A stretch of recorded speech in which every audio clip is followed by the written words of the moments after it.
नमस्कार। इस वक्त की सबसे बड़ी खबर बिहार के समस्तीपुर जिला से आ रही है, जहां जिला मुख्यालय स्थित सर्किट हाउस में सोमवार 26 अगस्त को स्थानीय राजद विधायक अख्तरुल इस्लाम शाहीन ने एक प्रेस वार्ता का आयोजन किया। आयोजित इस प्रेस वार्ता को संबोधित करते हुए स्थानीय विधायक सह बिहार विधानसभा के मुख्य सचेतक अख्तरुल इस्लाम शाहीन ने कहा कि बिहार में तेजी से बढ़ते हुए अपराध की यह घटनाएं बेहद चिंताजनक है। सरकार अपराध पर रोक लगाने में पूरी तरह विफल साबित हो रही है। नीतीश सरकार की उल्टी गिनती प्रारंभ हो गई है। बिहार में 2025 में तेजस्वी यादव जी के नेतृत्व में महागठबंधन की सरकार बनना सुनिश्चित हो गया है। इस दौरान राजद विधायक ने यह भी कहा कि बिहार के पिछड़ेपन को दूर करने के लिए बिहार को विशेष राज्य का दर्जा मिलना चाहिए।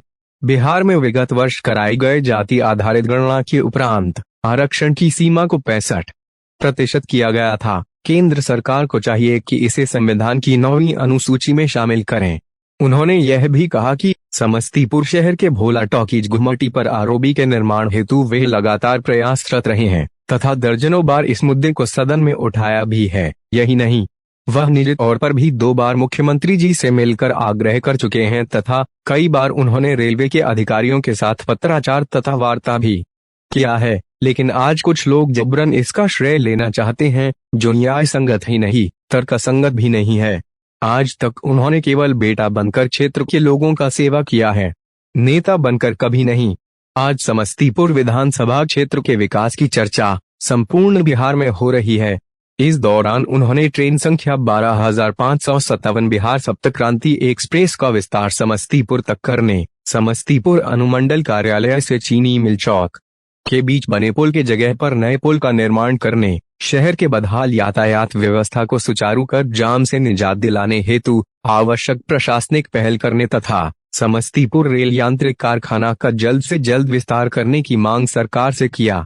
मौके पर जिला राजद प्रवक्ता राकेश कुमार ठाकुर, राजद प्रखंड अध्यक्ष संतोष कुमार यादव तथा राजद नेता विजय कुशवाहा आदि मौजूद थे। अभी तक के लिए बस इतना ही।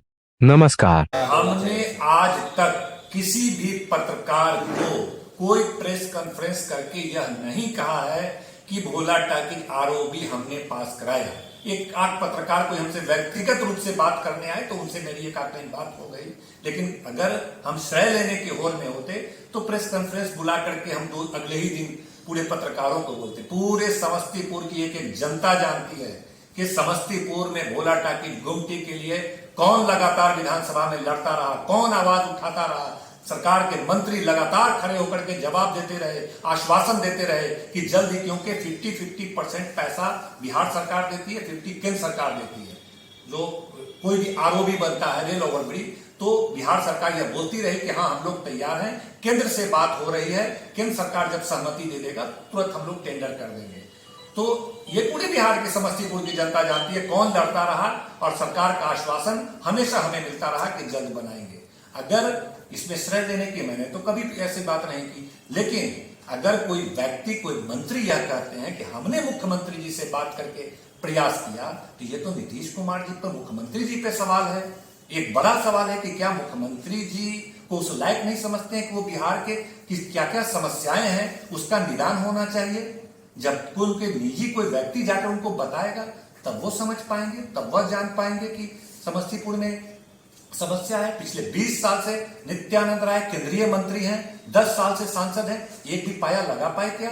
तो तेजस्वी प्रसाद यादव जी पिछले कुछ दिनों पहले जब उप मुख्यमंत्री थे, पथ निर्माण मंत्री थे, उन्होंने भारत सरकार के जो परिवहन मंत्री नितिन गडकरी जी से मिले। आपने चैनलों के माध्यम से देखा होगा, उन्होंने अपनी एक नई गाड़ी, जो हाइड्रोजन गाड़ी, अभी हम लोग चलते हैं तो लोग इलेक्ट्रिक गाड़ी की बात करते हैं, वो हाइड्रोजन गाड़ी एक रखे थे, साथ में घुमाए बिठाए तमाम विभागीय अधिकारी को और तेजस्वी जी को आश्वासन दिया कि जितने भी बिहार के प्रस्ताव हैं, पथ निर्माण मंत्री तेजस्वी जी थे, जितने भी प्रस्ताव ये लेकर गए थे उसको पूरा करने का उन्होंने वादा किया था और उसी वादे को भी पूरा किया, जिसको ये विशेष पैकेज के रूप में गिन रहे हैं। जो कुछ भागलपुर की तरफ, कुछ पूर्णिया की तरफ जो तमाम 4 लेन वगैरह बने हैं, सब तेजस्वी जी का का विजन था और तेजस्वी जी को आश्वासन मिला था और भारत सरकार के द्वारा उसी पर काम हुआ है।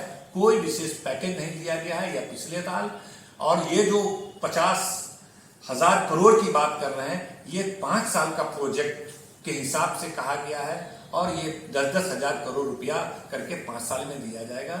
ये सब छलावा है। इससे बिहार के और उस एक्सप्रेस वे पे कौन लोग चलते हैं, कितनी आबादी चलती है? 5% लोगों से ज्यादा के पास बिहार में 4 व्हीलर नहीं है जो उस एक्सप्रेस वे का फायदा उठाए। बिहार में 95% लोग अनाज के लिए लाइन लगाते हैं, गरीबी रेखा के नीचे रह रहे हैं 80% लोग। ऐसी बदहाल बिहार में उनके तरक्की की भी बात होनी चाहिए, उनके विकास को, विशेष राज्य का दर्जा और तमाम तरह की योजनाओं पर काम जो होना चाहिए वो पिछले 20 साल के नीतीश कुमार के शासन में नहीं हो सका है और बिहार दिन प्रतिदिन पिछड़ता चला गया है।